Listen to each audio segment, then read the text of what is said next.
கோடை வந்தாச்சு, கொடைக்கானலுக்கு போவோம். கொடைக்கானல்ங்கிறது நம்ம திண்டுக்கல் நாடாளுமன்ற தொகுதியில் அமைஞ்சிருக்குங்கிறது நம்முடைய பெருமைங்க.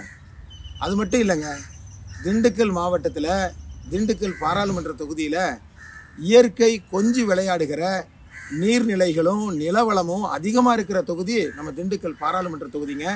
கொடைக்கானல் மலைகளின் இளவரசி என்று அழைக்கப்படுகிறது. சிறுமலை இருக்கிறது, அதுபோல் பல அணைகள் இருக்கிறது. இங்கே இயற்கை எழில் கொஞ்சுகின்ற எத்தனையோ இடங்கள் இருக்குங்க. எல்லாவற்றையும் பாதுகாக்கணும், எல்லாவற்றையும் உலகத்தரத்தில் கொண்டு வரணும். உலகம் முழுவதும் இருக்கிற சுற்றுலா பயணிகள் நம்முடைய திண்டுக்கல் மாவட்டத்திற்கு வர வேண்டாமா? எல்லா பகுதிகளையும் வளர்ச்சியடை செய்ய வேண்டாமா? இப்படி பல திட்டங்களோட சுற்றுலா தலங்களை வளர்ச்சி பெற வைக்கிற பல திட்டங்களோட வர இருக்கிற நாடாளுமன்ற தேர்தலில் இரட்டை இலை சின்னத்தில் அஇஅதிமுக கூட்டணியில் உங்களது சகோதரனான முகமது முபாரக் நான் போட்டியிடுகிறேன். இந்த திட்டங்களை எல்லாம் செயல்படுத்தணும்னா ஏப்ரல் மாதம் 19ஆம் தேதி உங்கள் கையில் இருக்கிற அதிகாரமான வாக்கு என்கிற அந்த அதிகாரத்தை பயன்படுத்தி என்ன நீங்கள் வெற்றி பெற செய்தால் உலக தரத்திற்கு திண்டுக்கல் மாவட்டத்தினுடைய சுற்றுலா தலங்களை உயர்த்துவதற்கு என்னால் ஆன அனைத்து உதவிகளையும் கடைசி வரை முயற்சி செய்வேன்னு நான் உங்களிடத்தில் கூறிக்கொள்கிறேன். எனவே ஒரு மாற்றத்திற்காக வேண்டி, சுற்றுலா தலங்களுடைய வளர்ச்சிக்காக வேண்டி இரட்டை இலை சின்னத்தில் உங்களது பொன்னான வாக்குகளை நீங்கள் தரணும்னு உங்களை விரும்பி அன்போட பாசத்தோட கேட்டுக்கிறேன். பட்டதெல்லாம் போதும், இனி இரட்டலை தான் வேணும். திண்டுக்கல் நாடாளுமன்ற தொகுதியில் போட்டியிடும் முகமது முபாரக் அவர்களுக்கு இரட்டை இலை சின்னத்தில் வாக்களித்து அமோக வெற்றி பெற செய்வோம். நிம்மதி ப்ராப்பர்ட்டி மேனேஜ்மெண்ட். கான்டாக்ட் 7667008999. தமிழனுக்கு நடந்துட்டு இருக்குது. இப்படிப்பட்ட கலவர கும்பலை எல்லாம் நாளைக்கு தமிழ்நாட்டுல நம்ம உள்ள விட்டோம்னா நாடு நாசமா போயிடும். நான் ஒன்னே ஒண்ணு சொல்றேன், இந்த 10 வருஷம் மோடி ஆட்சியில என்ன நடந்ததுன்னா, தமிழ்நாட்டினுடைய குட்டி ஜப்பான் என்று சொல்லப்படுகின்ற சிவகாசியில பட்டாசு தொழிற்சாலைகள் இருந்தன. நம்மளுக்கு தீபாவளினா பட்டாசுனா சிவகாசி ஞாபகம் வரும். சிவகாசி பட்டாசுக்கு மட்டும் இல்ல, பிரிண்டிங்குக்கும் அதான் புகழ்பெற்ற இடம். இந்த பட்டாசுகளுக்கெல்லாம் தடை வாங்கினாங்க யாரு? BJP government. அதுக்கப்புறம் என்ன பண்ணாரு? சீனாவிலிருந்து பட்டாசு இறக்குமதி பண்ணாரு. சிவகாசி பட்டாசு தொழில் நாசமா போயிருச்சு. திருப்பூர், ஈரோடு பகுதியில நூற்பாலை இருக்குது. அந்த மில்லுக்கெல்லாம் வரக்கூடிய பருத்தி, நூலு, இதெல்லாம் எங்க இருந்து வருதுன்னா குஜராத்ல இருந்து வருது. இந்தியாவிலேயே பருத்தி அதிகமாக விளையிற இடம் குஜராத்தும் மகாராஷ்டிராவும். 2 இடத்துல பிஜேபிக்கார ஆட்சி வந்ததுக்கு அப்புறம் திருப்பூருக்கும் ஈரோடுக்கும் நூலு விலை 4 மடங்கு ஏறிச்சு. இன்னைக்கு திருப்பூர்ல 1 லட்சம் மில்லு மூடி இருக்கிறான். சின்ன சின்ன மில்லு 1 லட்சம் மில்லு மூடி இருக்கிறான். யாருக்கு வேலை போச்சு? தமிழனுக்கு வேலை போச்சு. வாணியம்பாடி, ஆம்பூர்ல தோல் தொழிற்சாலை. அங்க இருந்துதான் உலகத்துக்கு எல்லா இடத்துக்கும் நல்ல நல்ல செருப்பு, ஷூ எல்லாம் போகும். இவன் என்ன பண்ணானா, தோல் ஏற்றுமதிக்கு தடை கொண்டு வந்தான். தோல் விலையெல்லாம் மாறி போச்சு. இன்னைக்கு வாணியம்பாடி, ஆம்பூருக்கு கம்பெனி எல்லாம் மூழ்கி போச்சு. இது மட்டுமா? சென்னைக்கு வரக்கூடிய கம்பெனிகளை எல்லாம் குஜராத்துக்கு மாத்திட்டு இருக்கிறான். போர்டு கம்பெனிக்காரன் இந்தியாவில முதல் கார் தொழிற்சாலையை எங்க ஆரம்பிச்சா? மறைமலை நகர்ல, சென்னையில ஆரம்பிச்சான். அது இழுத்து மூடியாச்சு. இப்ப எங்க இருக்கு போர்டு கம்பெனி? குஜராத்ல இருக்குது. இப்படி வர்றதெல்லாம் குஜராத்துக்கும் உத்தரப்பிரதேசத்துக்கும் மோடி அனுப்பிட்டு இருக்கானே. நான் கேட்கிறேன், மோடி இந்தியாவுக்கு பிரதமரா இல்ல குஜராத்துக்கு பிரதமரா? நீங்க நாகை நாடாளுமன்ற தொகுதியில எங்களது வெற்றி வேட்பாளர் இந்திய கம்யூனிஸ்ட் கட்சியினுடைய தோழர் வை செல்வராஜ் அவர்களுக்கு நீங்க வாக்கு போட்டு வெற்றி பெற வச்சீங்கன்னா அவர் நாகைக்கு நாடாளுமன்ற தொகுதி உறுப்பினராக இருப்பார். உங்களுக்காக அவர் பாராளுமன்றத்தில் பேசுவார், உங்களுக்காக அமைச்சர்கிட்ட பேசுவார். நீங்க பிஜேபி காட்ட ஓட்டு போட்டீங்கன்னா அவன் குஜராத்துக்கு தான் பேசுவான், அவன் உத்தரப்பிரதேச தான் பேசுவார், அவர் பீகாருக்கு தான் பேசுவார். உங்களுக்கு பேச மாட்டாரு. இந்திக்காரனுக்கு பேசுவாங்க. என்ன சொல்றாரு அண்ணாமலை? இந்தி போராட்டம் என்பது பிஞ்ச செருப்பிட்டார், பிஞ்சு போயின்னு சொல்லிட்டேன். நாங்கள் எல்லாம் இந்திய தூக்கி போட்டுட்டு நாங்கள் தமிழுக்கும் ஆங்கிலத்துக்கும் முக்கியத்துவம் கொடுத்ததுனாலதான் தமிழ்நாடு வளர்ந்திருக்குது. இந்திக்காரங்க வந்து வேலை செய்ய முடியுது. இல்லைன்னா நாங்க வேலை தேடி உத்தரப்பிரதேசத்துக்கு, பீகாருக்கு ஓடி போயிருப்போம். நாங்க ஓடல, இந்திக்காரன் இங்க வந்திருக்கிறான். அப்ப இந்திய எதிர்ப்பு போராட்டம் தான் எங்களை காப்பாத்துச்சு, எங்களை படிக்க வச்சது, எங்களை உலகம் முழுக்க கொண்டு போக வச்சது. நாங்க ஆங்கிலத்தை பேச முடிஞ்சதுனால தான் அறிவியல் கற்றுக்கொள்ள முடிஞ்சது, பொறியியல் கற்றுக்கொள்ள முடிந்தது, மருத்துவம் கற்றுக்கொள்ள முடிஞ்சது. இனி வேணா பாருங்க, இனி வர காலத்துல அவரு திமுக தலைவருக்கும் மாலை போடுவாங்க, கம்யூனிஸ்ட் கட்சி தலைவருக்கும் மாலை போடுவாங்க. ஏன்னா அவன் கட்சியில இதுவரைக்கும் நல்லது பண்ண ஒரு தலைவரும் கிடையாது. ஊருக்கு நல்லது பண்றதுக்கெல்லாம் பிஜேபி வரல. ஊருக்குள்ள இருக்கக்கூடிய பெருக்கி பசங்க எல்லாம் சேர்றதுக்கு தான் பிஜேபி வந்திருக்கிறது. அதைத்தான் பாசிஸ்ட் கட்சி என்று சொல்வார்கள். போனா குஜராத்தி மார்வாடிக்காரன் கம்பெனி ஸ்டெர்லைட், அந்த கம்பெனி ஸ்டெர்லைட்டுக்காக 15 தமிழனை படுகொலை பண்ணது மட்டும் இல்லாம அதுக்காக நியாயம் கேட்க போன எங்களுக்கு தேச துரோக வழக்கா? இது அடுக்குமா? இது பொறுக்குமா? இதையெல்லாம் பேச மாட்டாராம். இங்க வந்து மாநில பிரச்சனையை பத்தி பேசுறேன், ஓட்டு போடுன்னு கேட்கிறாரு. எந்த மூஞ்சி வச்சு ஓட்டு போட கேட்க வந்திருக்கிறீங்க? மோடியோடு கைகோர்த்து கொண்டு இந்த மக்களை படுகொலை செய்த எடப்பாடி அவர்களே, இன்றைக்கு வரைக்கும் நீங்க மன்னிப்பு கேட்கல. இன்னைக்கு வரைக்கும் மன்னிப்பு கேட்கல. ஆக மோடியை ஆட்சிக்கு கொண்டு வருவதற்கு நேரடியாக பாஜக வேலை செய்கிறது என்றால், மறைமுகமாக ஆட்சிக்கு கொண்டு வருவதற்கு தான் அதிமுக வேலை செய்கிறது. நீங்க ரெட்டலைக்கு ஓட்டு போடுற, தாமரைக்கு ஓட்டு போடுற எல்லாம் மோடிக்கு தான் போய் சேரும். அந்த கொடுங்கோலனை திரும்பவும் தேர்ந்தெடுத்து நீங்கள் ஒரு களங்கத்தை பெற்றுவிடாதீர்கள். இவங்களுக்கு முடிச்சு கட்டுறது மட்டும்தான் நம்ம காப்பாற்றுற ஒரே வழி. நான் ஒன்றை சொல்ல விரும்புறேன். இன்னும் சொல்லலாம், நான் இரவு முழுக்க நின்று சொல்ல முடியும் பாஜக பண்ண அட்டூழியத்தை பற்றி, அதோடு கைகோர்த்து அதிமுக செய்த அட்டூழியத்தை பற்றி நான் இரவு முழுக்க பேச முடியும். ரொம்ப எளிமையா ஒன்று சொல்றேன். விலைவாசி குறையணும்னா பானை சின்னத்துக்கு ஓட்டு போடுங்க. விலைவாசி ஏறணும்னு நினைச்சீங்கன்னா ரெட்டலைக்கோ தாமரைக்கோ ஓட்டு போடுங்க. வீடு நல்லா இருக்கணும்னா பானை சின்னம், வீடு நாசமா போகணும்னா ரெட்டலை சின்னமும் தாமரை சின்னம். அவ்வளவுதான் விஷயம். ஏன்னா இதுவரைக்கும் எடப்பாடி அவர்கள் எங்களுக்கு ஓட்டு போட்டா விலைவாசி குறைப்புன்னு எங்கேயா சொன்னாரா? அப்படிதான் சொல்லவே இல்லையே. விலைவாசி குறையலன்னா எப்படிங்க நம்ம வாழ்றது? எப்படி வாழ்றது? இவங்க ஆட்சி வந்ததுக்கு அப்புறம், மோடி ஆட்சிக்கு வந்ததுக்கு அப்புறம் நான் பல நாடுகளுக்கு போயிருக்கிறேன். எந்த நாட்டிலையும் சாப்பிடுற சாப்பாட்டுக்கு வரி போட மாட்டானுங்க. ஆனா கேடு கட்ட மோடி ஆட்சி சோத்துக்கு வரி போட்டது.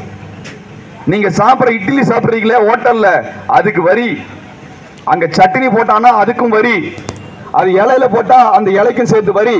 உங்களுக்கு பில் அடிச்சு கொடுத்தாருன்னா அந்த பில்லு காகிதத்துக்கும் வரி. எல்லாத்துக்கும் வரி போட்டது நரேந்திர மோடி அரசு, மறந்துடாதீங்க. அது மட்டும் இல்ல, அதோட நிக்கல மோடி. இவங்க கிட்ட இன்னும் எப்படி எல்லாம் காசு கொடுங்கன்னு பார்த்தா, பிறந்தா அந்த பிறப்பு சான்றிதழுக்கு ஒரு வரி, நீங்க செத்து போனீங்கன்னா செத்ததுக்கு ஒரு வரி, அது எரிச்சிங்கன்னா அதுக்கு ஒரு வரி, புதைச்சிங்கன்னா அதுக்கு ஒரு வரி. இப்படி பிறந்ததுக்கு செத்ததுக்கு வாழ்றதுக்கு எல்லாத்துக்கும் வரி மேல வரி போடுறதை வெள்ளக்காரங்குடி செய்யல. இப்படி ஒரு கேடுகட்ட அரசாங்கத்துக்கு, இப்படி கேடுகட்ட தாமரை சின்னத்துக்கு நம்ம என்னத்துக்கு ஓட்டு போடணும்? என்னத்துக்கு ஓட்டு போடணும்? பாஜகவோட கூட்டணி வைப்பதற்காக பாமக வேண்டுமானால் எதுவும் நல்லது கிடைக்கலாம். ஆனால் பாமர மக்களுக்கு எதுவும் கிடைத்து விடாது. விலைவாசி தான் ஏறும். நான் நல்லா சொல்றேன், எழுதி வச்சுக்கோங்க. மோடி திரும்ப ஜெயிச்சா பெட்ரோல் விலை 2 மடங்கு ஆகும், டீசல் விலை 2 மடங்கு ஆகும், கேஸ் சிலிண்டர் விலை 2 மடங்கு ஆகும். சமைக்க முடியாது, வண்டி ஓட்ட முடியாது. சைக்கிள் வச்சிருக்கீங்களா? சைக்கிளை தொடச்சு எண்ணெய் போட்டு வச்சுக்கோங்க. மோடி ஜெயிச்சாரா இனிமேல் சைக்கிள் தான் போக முடியும், இல்ல மாட்டு வண்டியில தான் போகணும். நீங்க பஸ்லயும் போக முடியாது, கார்லயும் போக முடியாது, பைக்லயும் போக முடியாது, வீட்டுல கேஸ் பண்ண முடியாது. விறகு வெற்றி அதுல சமைக்கிறதுக்கு தயாரா இருந்துக்கும். தயாரா? நீ காலையில இட்லி தோசை எல்லாம் சமைக்கிறதும், மத்தியானம் சோறு ஆக்குறதும், நைட்டு மறுபடியும் இட்லி ஆக்குறதுலாம் சாத்தியம் கிடையாது. 3 வேளை சமைக்க முடியாது சார். காலையில மொத்தமா உலைய பட்ட வச்சு சோத்து ஆக்கப்பட்டு 3 வேளை சோறு திங்கிறது மட்டும்தான் சாத்தியம். மோடி ஆட்சிக்கு வந்தா அந்த சோத்துக்கும் வரி போடுவான். அந்த சோத்துக்கும் வரி போடுவதுதான் அவனது வேலை. அந்த சோத்துக்கு எப்படி வரி ஏறிச்சு நான் கேட்கிறேன், புரிஞ்சுக்கோங்க. மோடி ஆட்சிக்கு வந்ததுக்கு அப்புறம் லாரிக்கு இன்சூரன்ஸுக்கான விலை 3 மடங்கு ஏத்தினாப்ல. ரோட் டாக்ஸ் 4 மடங்கு. நான் சொல்றது பொய் இல்ல. வர்ற லாரி ஏதாவது லாரி நிறுத்தி கேளுங்க, சரிங்களா? ரோட் டாக்ஸ் 4 முறை, இன்சூரன்ஸ் 3 மடங்கு, டீசல் விலை 2 மடங்கு, டீசலுக்கான தனி வரி அது 2 மடங்கு. இதுக்கப்புறம் டோல்கேட்டு இந்த ரோட்ல போட்டிருக்கான் பாத்தீங்களா? நீங்க சிதம்பரத்துல இருந்து வர்ற ரோட்ல போட்டிருக்கக்கூடிய டோல்கேட்டு, இந்த டோல்கேட்டு காசு 3 மடங்கு. இத்தனையும் ஏத்தனாலதான் இங்க நீங்க அறுவடை செஞ்சு ஏத்தன நெல்லு விலை 3 மடங்கா மாறுது, 2 மடங்கா ஏறுது. இப்படி கொண்டு வரக்கூடிய இந்த நெல்லை அரைச்சி அரிசியா மாத்தி மூட்டை கட்டினீங்கன்னு வச்சுக்கோங்களேன், மூட்டையா கட்டி மூட்டையை தச்சிங்கன்னா அதுக்கு ஒரு 5% வரி. நல்லா தெரிஞ்சுக்கோங்க, அரிசியை மூட்டையா போட்டீங்கன்னா அதுக்கு 5% வரி. மூட்டை எல்லாம் கையில அள்ளிட்டு வந்தா வரி கிடையாது சொல்றாரு நல்லவர். எப்படி கையில அள்ளிட்டு வந்தீங்கன்னா அதுக்கு வரி கிடையாதாமா, மூட்டை கட்டிங்கன்னா அதுக்கு வரியாமா. எப்படி அரிசி எட்டு வர வீட்டுக்கு கையிலே தூக்கிட்டு வர முடியுமா, இல்ல குண்டான்ல தூக்கிட்டு வர முடியுமா? மூட்டை கட்டி தான் எடுத்துட்டு வரணும். மூட்டை கட்டினா அதுக்கு வரி. இப்படி எல்லாத்துக்கும் வரி போட்டதுக்கு பின்னாடி கேஸ் விலை ஏறிடுச்சு. இதுக்கப்புறம் பருப்பு விலை, அரிசி விலை, எல்லா விலையும் ஏறி இன்னைக்கு சாப்பிடவும் முடியாது, வேலை பார்க்கவும் முடியாது. நான் கேட்கிறேன், 10 வருஷத்துக்கு முன்னாடி பெட்ரோல் விலை 60 இருந்தப்ப இருந்த சம்பளம் இன்னைக்கு பெட்ரோல் விலை 2 மடங்கா ஏறினப்ப உங்க சம்பளம் 2 மடங்கா ஏறி இருக்கணும்ல? ஏறிச்சா? சம்பளம் 2 மடங்கு ஆகல, விலைவாசி 2 மடங்கா இருக்குது.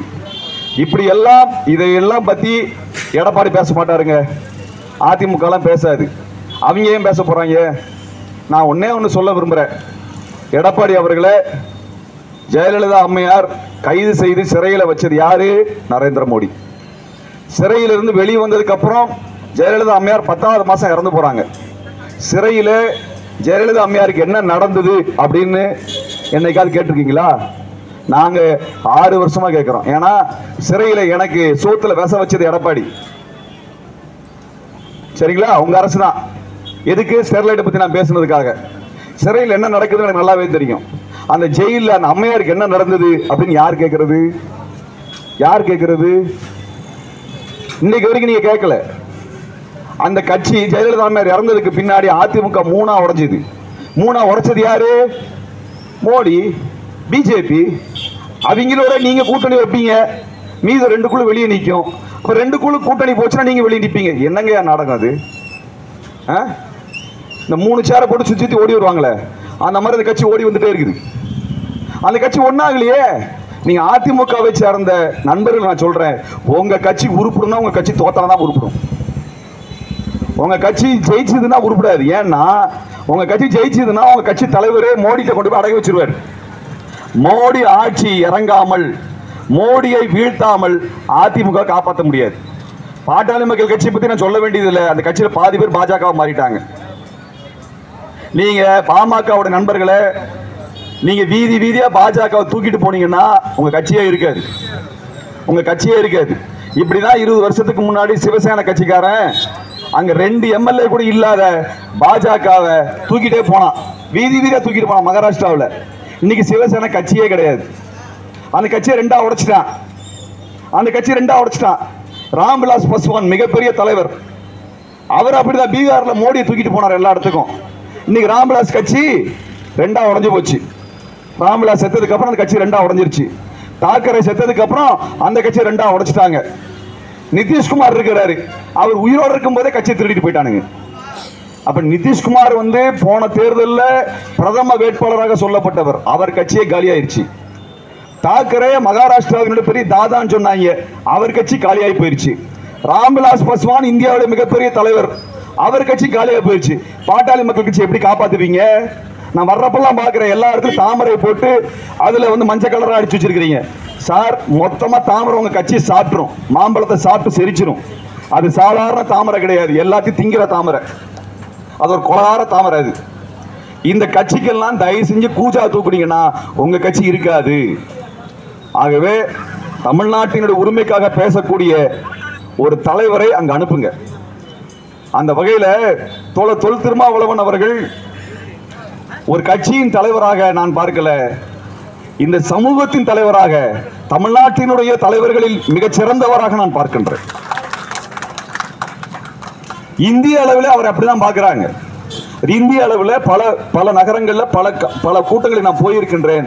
அங்கே திருமாவளவன் அவர்களை ஒரு கட்சியின் தலைவராக அல்ல, இந்திய அளவிலான ஒரு முக்கியமான தலைவராக பார்க்கிறாங்க. அப்ப நீங்க இந்திய அளவில் ஒரு முக்கியமாக பார்க்கப்படக்கூடிய தலைவரை தேர்ந்தெடுத்து அனுப்ப போறீங்களா? அதை விட்டு போட்டு மோடிக்கு அடிமையாக இருக்கக்கூடிய எடப்பாடிக்கு அடிமையாக இருக்கக்கூடிய இந்த தொகுதியில் வேட்பாளர், ஆக அடிமைக்கு அடிமையாக இருக்கக்கூடிய ஒரு அடிமைக்கு ஓட்டு போட போறீங்களா? எதை அனுப்ப போறீங்க? எதை அனுப்ப போறீங்க? புலியை அனுப்ப போகிறீர்களா அல்லது எலியை அனுப்ப போகிறீர்களா? அது என் தொகுதியில் 2 பெருசாக இருக்குது, ஒரே ஒரு சிறுத்தை தான் இருக்குது. மோடி ஆட்சியை வேட்டையாடுவதற்கு சிறுத்தை தான் வேண்டும், துணிச்சல் மிக்க தமிழன் வேண்டும். தமிழனா பாருங்க சார், சாதியா பார்க்காதீங்க, தமிழனா பாரு. நீ ஒரு வடநாட்டா மோடி எல்லாம் தலைவனா ஏத்துக்கக்கூடிய பாமக தொண்டனை பார்த்து கேட்கிற, ஒரு வடநாட்டானாலாம் தலைவனா ஏத்துக்கிறீங்களா? ஒரு சக தமிழனை ஏன் நண்பனா தோழனா ஏத்துக்க முடியல உங்களால? உங்களுக்கு சேர்த்து போராடக்கூடிய ஒரு தலைவனை அனுப்புங்க. இதை விட்டுட்டு ஒரு வடநாட்டான் கட்சிக்கு பூஜா தூக்குனீங்கன்னா உங்க கட்சி நாசமா போகும், தமிழ்நாடு நாசமா போகும், இந்தியாவும் நாசமா போகும். ஆகவே பானை சின்னம் வெற்றி பெற வேண்டும் என்பது ஒட்டுமொத்த தமிழ்நாட்டின் விருப்பம், ஜனநாயக சக்திகளினுடைய விருப்பம். தொல் திருமாவளவன் அவர்கள் பானை சின்னத்திலே பெருவெற்றி அடைவார் என்பது எங்களுக்கு நல்லாவே தெரியும். ஆனால் அந்த வெற்றி எப்படி இருக்கணும்னால் மிகப்பெரிய அளவுக்கான வாக்கு வித்தியாசம் வெற்றி இருக்கு. ஏன்னா இது தமிழ்நாட்டுக்கும் வடநாட்டானுக்கும் நடக்கிற சண்டை, வெளிப்படையா சொல்லிடுறேன். இது தமிழனுக்கும் வடநாட்டானுக்கும் நடக்கிற சண்டை. தமிழனை எல்லாம் அழிக்கக்கூடிய வடநாட்டானை எதிர்த்து நின்று போராடக்கூடிய ஒரு போராளியை நாங்கள் பாராளுமன்றத்துக்கு அனுப்பணும்னு நினைக்கிறோம். அல்லது ஒரு பெருச்சாலி அனுப்பணும்னு நினைச்சீங்கன்னா நாங்கள் ஒன்றும் பண்ண முடியாது. அப்ப உங்களுடைய தொகுதிக்கு தான் கெட்ட பேர் வரும். அந்த வகையில துணிச்சலாக நேருக்கு நேராக நின்று பேசக்கூடிய ஒரு துணிச்சல் மிக்க தலைவரை தோழர் தொல் திருமாவளவன் அவர்களை பானை சின்னத்திலே பெரு வாக்களிப்பு அளித்து வெற்றி பெற செய்து நீங்கள் பாராளுமன்றத்துக்கு அனுப்ப வேண்டும். காவிரி உரிமையிலிருந்து, மீனவர் உரிமையிலிருந்து, என்எல்சி உரிமையிலிருந்து, விவசாய உரிமையிலிருந்து, ஈழத்தமிழர் உரிமையிலிருந்து, ஈழத்தமிழர் விடுதலையிலிருந்து அனைத்து போராட்டத்திலும் சமரசம் இல்லாமல் எதற்கும் அஞ்சாமல் களம் காணக்கூடிய ஒரு போர்க்குணமிக்க இயக்கம் தான் மே 14 இயக்கம். மேதகு பிரபாகரன் அவர்களும் தந்தை பெரியார் அவர்களும் தமிழரசன் அவர்களையும் ஏற்றுக்கொண்ட இயக்கம் எங்கள் இயக்கம். எத்தனை வழக்குகள்? என் மீது மட்டும் 47 வழக்குகளை எடப்பாடி பதிவு செய்தார். 2 வழக்குகள் அதில் காவிரி உரிமைக்காக போராடியதற்காக என் மீது தேச துரோக வழக்கை போட்டார்கள். ஸ்டெர்லைட்டை பற்றி பேசியதற்காக, ஐநாவில் பேசியதற்காக என் மீது தேச துரோக வழக்கை பதிவு செய்து சிறையிலே அடைத்தார். வேலூர் சிறையிலே, தனிமை சிறையிலே என் குடும்பத்தினரை பார்க்க விடாமல் சித்திரவதை செய்து அடைத்தவர் எடப்பாடி. அன்றைக்கெல்லாம் என் விடுதலைக்காக வந்து நின்ற களத்தில் போராடியவர்கள் விடுதலை சிறுத்தைகள் மட்டும்தான். இங்க இருக்கிற கம்யூனிஸ்டுகள், மறுமலர்ச்சி திராவிட முன்னேற்ற கழகம் ஐயா வைகோ, பாட்டாளி மக்கள் கட்சி வரலையே. அவங்க வரலையே. ஏன் வரல? தமிழ் உரிமைக்காக தான் நாங்க போராடி போனோம். காவிரியில தண்ணி வந்ததுன்னா ஜெயங்கொண்டத்துக்கு அது லாபம் கிடையாதா? சொல்லுங்க. கடலூர் மாவட்டத்துக்கும் சிதம்பரம் மாவட்டத்துக்கும் அதுல எந்த பலன் கிடையாதா? இந்த காவிரி உரிமைக்காக நான் தேச துரோக வழக்கை வாங்கி ஜெயிலுக்கு போலாம். குரல் கொடுக்க வேண்டிய பாட்டாளி மக்கள் கட்சி ஏன் குரல் கொடுக்கல? காரணம் பாஜகவோட கூட்டணி வச்சது. அந்த பாஜகவோட கூட்டணி வைத்த எடப்பாடி என்னை சிறையில் அடைத்தார். எங்க தமிழனுக்கு ஏதாவது ஒண்ணு நான் போராடக்கூடிய எங்களை எல்லாம் கை கழுவுகின்ற ஒரு கட்சியை, எங்களை எல்லாம் சிறையில் அடைத்து சித்திரவதை செய்ய வேண்டும் என்கின்ற கட்சியை மானமுள்ள தமிழன் எவனும் ஆதரிக்க முடியாது. மானமுள்ள தமிழன் எவனும் ஆதரிக்க முடியாது. எடப்பாடியை பார்த்து, அவரை பார்த்து நான் கேட்க விரும்புகின்றேன். எங்களை எல்லாம் சிறையில் அடைத்தீர்களே, பல வழக்குகளை, தேச துரோக வழக்குகளை, UAPA போன்ற கருப்பு சட்டங்களை, குண்டர் சட்டத்தை எதுக்கு? ஈழத்தமிழன் இறந்து போனான ஈழப்படுகொலைக்கு, இனப்படுகொலைக்கான ஈழத்தமிழனுக்காக மெழுகுவர்த்தி ஏந்தியதற்காக என் மீது குண்டர் சட்டத்தை ஏவியது எடப்பாடி அரசு. மறந்து விடவில்லை எடப்பாடி அவர்களே. உங்களுக்கு வேண்டுமான வழக்கை பார்த்தும் சிறையை பார்த்து அச்சம் இருக்கலாம், ஆனால் எங்களுக்கு கிடையாது. எடப்பாடி அவர்களை பார்த்து நான் கேட்கின்றேன், நீங்கள் பாஜகவோடு கூட்டணி இல்லை என்று பேசுகிறீர்களே, மோடியோடு கூட்டணி இல்லை என்று பேச துணிச்சல் இருக்கிறதா? நாங்கள் மோடியை ஆதரிக்க மாட்டோம் என்று சொல்லுவதற்கு துணிச்சல் இருக்கிறதா? அமித்ஷாவை ஏற்க மாட்டோம் என்று சொல்லுவதற்கு துணிச்சல் இருக்கிறதா? இந்த பாராளுமன்ற தொகுதியில் வேட்பாளராக போட்டியிடும் கு. தினேஷ் அவர்களை ஆதரித்து மே 14 இயக்கத்தின் ஒருங்கிணைப்பாளர் தோழர் திருமாவளவன் காந்தி அவர்களும், விடுதலை தமிழ் புலிகள் கட்சியின் நிறுவன தலைவர் தோழர் குழந்தையரசன் அவர்களும் ஆதரித்து சிறப்புரையாற்ற இருக்கிறார்கள். மற்றும் சிபிகள் கட்சியின் தலைவர் தோழர், தமிழ் சிபிகள் கட்சியின் தலைவர் தோழர் வெற்றியன் அவர்களையும் இப்போது பேச இருக்கிறார்கள்.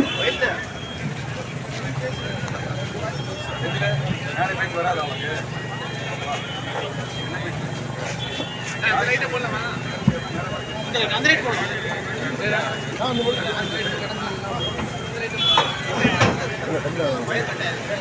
நடைபெற இருக்கின்ற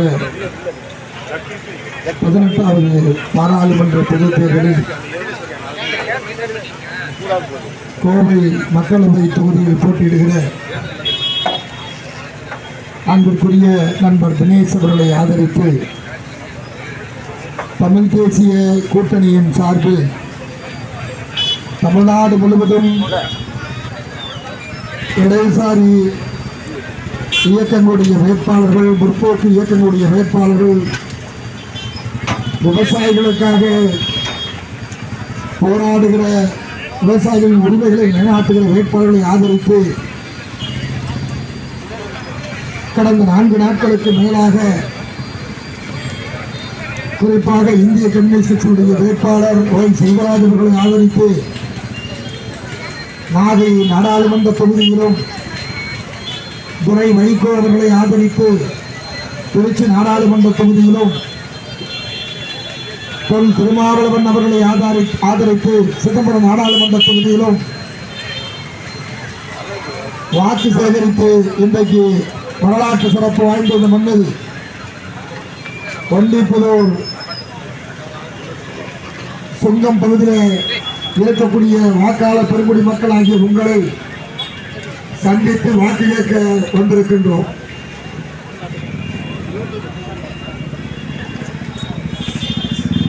இதுவரை நடந்த நாடாளுமன்ற பொதுத் தேர்தலில் நமக்கு இருந்த உரிமைகள் எந்த அளவிற்கு நிலைநாட்டப்பட்டன, கடந்த 10 ஆண்டுகளில் நரேந்திர மோடி அவருடைய ஆட்சி காலத்தில் நமக்கான நன்மைகள் என்னென்ன நடந்திருக்கிறது, நம்முடைய உரிமைகள் என்னென்ன மறுக்கப்பட்டிருக்கிறது என்பதை நாம் சற்று சிந்தித்து வாக்களிக்க வேண்டிய அவசியம் இருக்கிறது. இது கவுன்சில் எலெக்ஷனுக்காகவோ அல்லது உள்ளாட்சி பிரதிநிதிகளுக்காகவோ சட்டமன்ற உறுப்பினர்களுக்காகவோ நடைபெறுகிற தேர்தல் அல்ல. மாறாக இந்த தேர்தல் சாக்கடை சரியில்லை, ரோடு சரியில்லை, கரண்ட் வீதியில் தந்திகப்பத்தில் வர கரண்ட் எங்களுக்கு முழுமையா வரல, பள்ளமேடா இருக்கு என்ற அடிப்படையில் அந்த மாநில அல்லது உள்ளாட்சி அமைப்புகளில் இருக்கக்கூடிய பிரச்சனைகளை பற்றி பேசி அதை பற்றி சிந்திப்பதற்கு மாறாக இந்த நாட்டினுடைய அரசமைப்பு சாசன சட்டத்தை அரங்கேற்றுகிற பாராளுமன்றத்தில் ஒவ்வொரு மக்களுக்கும் இருக்கக்கூடிய உரிமையை நிலைநாட்டுவதற்கான சட்ட போராட்டத்தை, உரிமை போராட்டத்தை நாடாளுமன்றத்தில் நமக்காக யார் பேசுவார்கள் என்பதை சிந்தித்து பார்க்க வேண்டும். கடந்த 10 ஆண்டுகளில் 2014ஆம் ஆண்டு மாண்புமிகு பிரதம அமைச்சராக இருக்கக்கூடிய நரேந்திர மோடி அவர்கள் பொறுப்பேற்றார்கள். அப்படி பொறுப்பேற்கிற போது கார்ப்பரேட் நிதி நிறுவனங்கள் என்று சொல்லக்கூடிய கார்ப்பரேட் நிறுவன குழுமங்களுக்கு விதிக்கப்படுகிற வரி விதிப்பு முறை என்பது 33 விழுக்காடு இருந்தது. 33 விழுக்காடு இருந்ததை மாற்றி அமைத்து 22 விழுக்காடாக அதை மாற்றி நிர்மாணித்து கொடுத்தார்கள். இதனால் என்ன விளைவு ஏற்பட்டது? கார்ப்பரேட் பெருநிறுவன குழுமங்களாக இருக்கக்கூடிய குறிப்பாக அதானிக்கும் அம்பானிக்கும் சேவகம் செய்யக்கூடிய நிலைக்கு அந்த விதிமுறை மாற்றப்பட்டிருக்கிறது. இதனால் ஏற்படுகிற லாபம் என்பது அந்த கார்ப்பரேட் நிறுவனங்களுக்கு 1% என்று நாம் கணக்கிட்டால் 50,000 கோடி ரூபாய் வருகிறது. எனவே 50,000 கோடி ரூபாய் என்றால் 11% விழுக்காடு என்றால் ஆண்டொன்றுக்கு 50,000 கோடி என்றால் கிட்டத்தட்ட 5 லட்சம் கோடி ரூபாய் பறிபோய் இருக்கிறது, மடைமாற்றப்பட்டிருக்கிறது. எங்க ஊர்ல ஒரு பழமொழி உண்டு, மேட்டை கரைச்சி பள்ளத்துல போடுன்னு சொல்லுவாங்க. ஆனா கார்ப்பரேட் நிறுவனங்களுக்கு தாரை வார்த்து கொடுக்கக்கூடிய நிலைமை இந்த ஆட்சியில இருந்ததை கேள்வி கேட்பதற்காக நாங்கள் இங்கே வந்திருக்கிறோம்.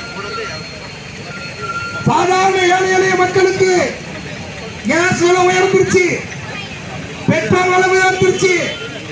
ரஷ்யாவுக்கு உக்ரைனுக்கு போர் நடக்கிறது. ஒரு பீப்பா எண்ணெய் $80 விற்கப்படுகிறது. $65 $80 விற்கப்படுகிறது. $65 விற்கப்படுகிற அந்த எண்ணெயை இன்றைக்கும் $100 தாண்டி கொடுக்கிறோம். ஆனால் 130 145 பீப்பா ஒன்றுக்கு டாலர் 130 145 டாலர் விற்கப்பட்டது. அப்பொழுது $80 $60 கொடுத்த பெட்ரோல் டீசல் விலை $80 பீப்பா டாலருக்கு வந்த பிறகும் இன்றைக்கு கொடுக்க மறுக்கிறார் என்று சொன்னால் இதுதான் என்ன? சாதாரண சாமானிய மக்கள், ஏழை எளிய மக்கள் மிகப்பெரிய பாதிப்புக்கு உள்ளாயிருக்கிறார். மிகப்பெரிய பாதிப்பு. சிலிண்டர் கேஸ் விலை $400 இன்னைக்கு $800 தாண்டி போயிடுச்சு. $1200 இருக்குது. ஆக இந்த மானியங்கள் இப்படித்தான். நான் எங்க ஊர்ல பார்த்தீங்கன்னா ஒரு 2 வீலர் இருக்குது. நீங்க உங்க ஊர்ல எல்லா ஊர்லயும் எடுக்கிற வேண்டியதான் ஒரு 2 வீலர் எடுப்போம். அந்த இருசக்கர வாகனமோ அல்லது காரோ லோன்ல எடுப்போம்.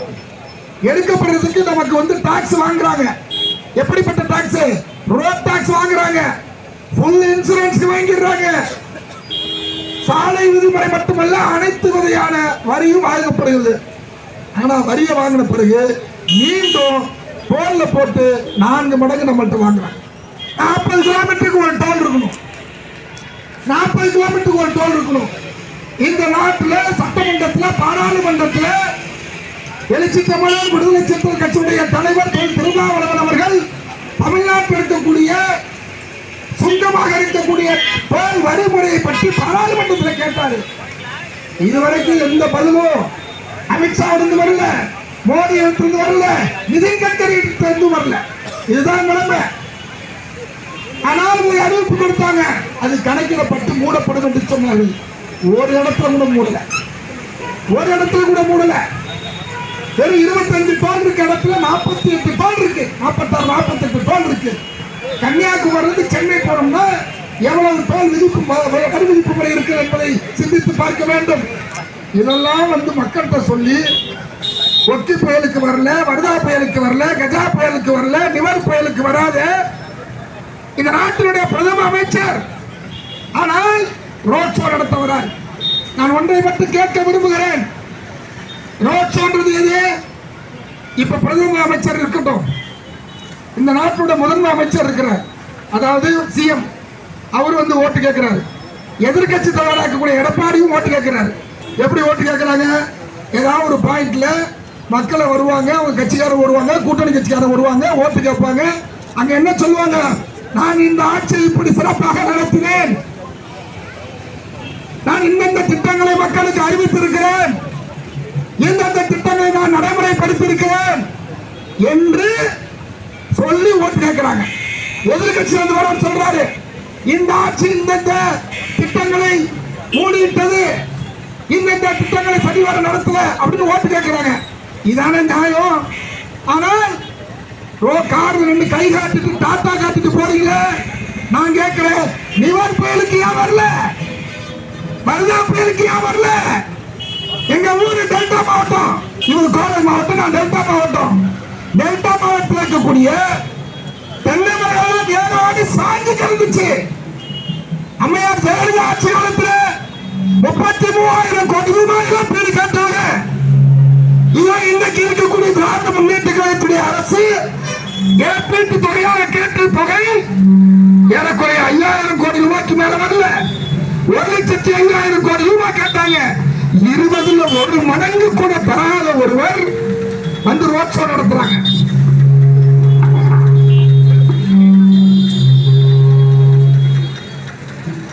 இந்த நாட்டு மக்களுக்கு, நான் இந்த தமிழ்நாட்டு மக்களுக்கு இதை செஞ்சேன்னு ஓட்டு கேளுங்க. நியாயமானதானே? அதுதானே நியாயம். ஆனால் அப்படிப்பட்ட நிலைமையில் இதையெல்லாம் செய்யாமல், ஆனால் சட்டம் ஒழுங்கு பிரச்சனை மட்டுமே ஏற்படுத்தி அதன் வழியாக ஒரு அரசியல் ஆதாயத்தை பெற முடியும் என்று விரும்பினால் அது இந்த நாட்டுக்கு நல்லதா? இந்த தொகுதி, இந்த மக்கள் எப்படி வாழ்ந்த ஊர் தெரியுங்களா? எவ்வளவு அன்பான ஊர் தெரியுமா? இது இஸ்லாமியரும், கிறிஸ்தவரும், இந்துக்களும் எல்லாரும் ஒண்ணா அமைதியா மகிழ்ச்சியா வாழ்ந்த ஊரு இன்னைக்கு எப்படி இருக்கு? நாசமா போயிருக்குது. பிஜேபி வேலை பாக்குறீங்களா? அப்புறம் என்ன சார், யாரு நிக்கிறாங்க எனக்கு தெரியும். நீங்க எதுக்கு வந்து பேசுறீங்க? அப்ப நீங்க என்ன பண்ணணும், என்ன பேசணும்? நீங்க என்ன கேட்டீங்க? பர்மிஷன் இருக்குன்னு சொல்லியாச்சு. இல்ல பர்மிஷன் இருக்குன்னு சொன்னா சரி, பர்மிஷன் காமிங்கன்னா வந்தானே காமிக்கிறோம், வண்டி வந்தானே காமிக்கிறோம், ரைட்டா? அப்புறம் நீ கூட்டணி இல்ல, நீங்க இந்த டிஷர்ட்டை கழட்டினா சொல்றது உங்களுக்கு ரைட்ஸ் இருக்கு. நீங்க டிஷர்ட் கழட்டு சொல்றது நீங்க உங்களுக்கு என்ன ரைட்ஸ் இருக்கு? நீங்க யாருக்கு வேலை பார்க்க முடியும்? யார் சம்பளம் தர? அண்ணாமலை சம்பளம் தராரா? உங்களுக்கு அண்ணாமலை சம்பளம் கொடுத்துருக்கான்னு கேட்கறேன் நான். இந்த பிஜேபி சம்பளம் வாங்கிட்டு இருக்கீங்களா? யாருக்கு சம்பளம் வாங்கி வேலை பார்த்துட்டு இருக்கீங்க சொல்லுங்க மிஸ்டர் குரலரசன். யார்கிட்ட சம்பளம் வாங்கிட்டு இருக்கீங்க? பிஜேபிட்டியா? வந்து டிஷர்ட்டை கழட்ட சொல்றீங்க, யார்கிட்ட வாங்கிட்டு இருக்கீங்க சம்பளம்? நான் கம்ப்ளைண்ட் பண்றேங்க உங்க மேல, பாத்துக்கலாங்க. டிஷர்ட்டை கழட்ட சொல்றீங்க, டிஷர்ட்டை கழட்ட சொல்றாரு. நீங்க கூட்டணியா இல்லையா? நீங்க கூட்டணி அறிவிக்கிறேன். இவன் கூட்டணி தான் முடிவு பண்றாரு போலீஸ்கார். இவர் தான் தமிழ்நாட்டில் அதிமுக திமுக கூட்டணி தான் உருவாக்கக்கூடிய போலீஸ்கார். அவர் தான். இதெல்லாம் நீ பேசுறதுனாலதான் சொல்றேன் நான். நீங்க பேசுறதுனாலதான் சொல்றேன் நான். நீங்க வந்து எந்த சோழனால பேசுறது தெரியும். நீங்க கூட்டணியான்னு கேட்டீங்களா இல்லையா? டிஷர்ட்டை கழட்ட சொன்னீங்களா இல்லையா? நீ குரலரசன் சார், நீங்க டிஷர்ட்டை கழட்ட சொன்னீங்களா இல்லையா? நீங்க தான் பண்ணி சொன்னீங்க. நீங்க போங்க, நாங்க எலெக்ஷன் ஆஃபீஸர் பேசிக்கிறோம், நாங்க பாத்துக்கிறோம். சரி சரிங்க சார், கிளம்புங்க. பிஜேபிக்காக போலீஸ்கார வேலை பார்க்க வேண்டாம், அதெல்லாம் மத்தவங்க வச்சுக்கோங்க. மே 14 வைக்காதீங்க சொல்லிட்டேன் நான். மே 14 வேண்டாம், சரிங்களா? நீங்க எப்படி பிஜேபி வேலை பார்ப்பீங்க? அரசாங்கத்துக்கு வேலை பாருங்க சார். அரசாங்கம் நீங்க பிஜேபி கம்ப்ளைண்ட் பண்ணா நீங்க கிட்ட டிஷர்ட் கழட்ட சொல்லுவீங்களா? நீங்க தான் சொன்னீங்க. யார்கிட்ட பேசுறீங்க தெரியாதா? அதான் நீங்க எதுக்கு சார் டிஷர்ட் கழட்ட சொன்னீங்க? டிஷர்ட் எதுக்கு கழட்ட சொன்னீங்க? நீங்க எதுக்கு கூட்டணியை பத்தி பேசுனீங்க? இதெல்லாம் வேற எங்கேயா வச்சுக்கோங்க சார். நாங்களாம் உங்களோட பெரிய ஆபீசரை பார்த்துருக்கோம். பாதுகாப்பு கொடுக்கறத விட்டு டிஷர்ட்டை கழட்டுங்க, கூட்டணி வச்சுருக்கீங்களா? வேணாம், கூட்டணி உருவாக்கி கொடுங்க சார், பார்த்துக்கோங்க. வீடியோ எடுத்து பார்த்து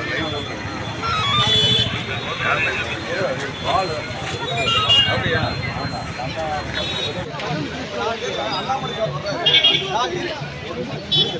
அண்ணாமலை வர்றாரு, நான் போய் பிரச்சனை பண்ண அண்ணாமலை இதே பிரச்சனை அது பேசாதீங்க.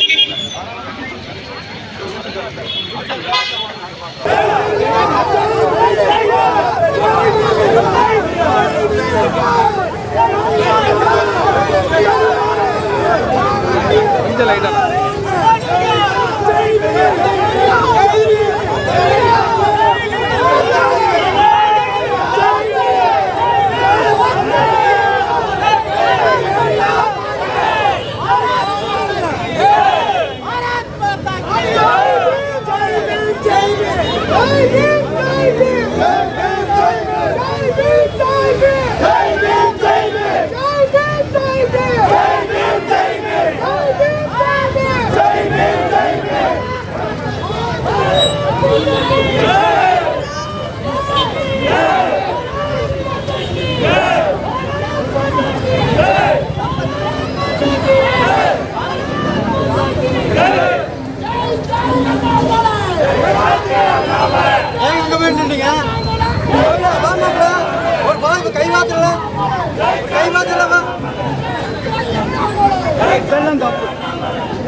நீங்க யாரு பிரச்சனை பண்ணாலும் அவங்கள தான் பிடிக்கணும். நாளைக்கு திருட வருவாங்க நான் கடை நாங்க போட முடியுமா? தான் பிடிக்கிறீங்க. அந்த வீடியோ வச்சு அந்த அதுக்கு எலெக்ஷன் கமிஷன் சார் சொல்றாரு. சொல்றாரு.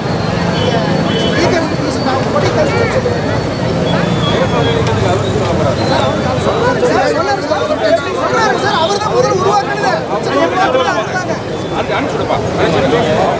நீங்க வந்து அவங்க பிரச்சாரம் பண்றது அவங்களுக்கு நீங்க அனுமதி தேடும். நீங்க கொடியெல்லாம் வச்சு கேட்டுங்க.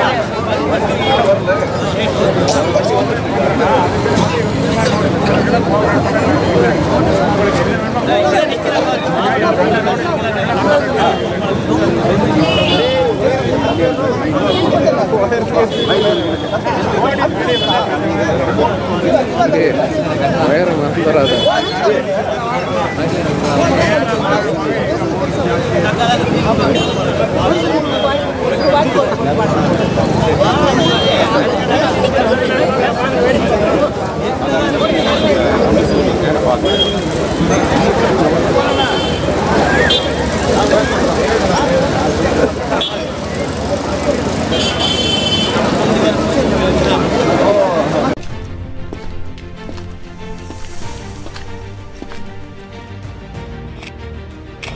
உங்கள் பிள்ளைகள் எங்களுக்கு வாக்கு தந்து வலிமைப்படுத்துங்கள். வாக்களியுங்கள் மைக் சின்னத்தில்.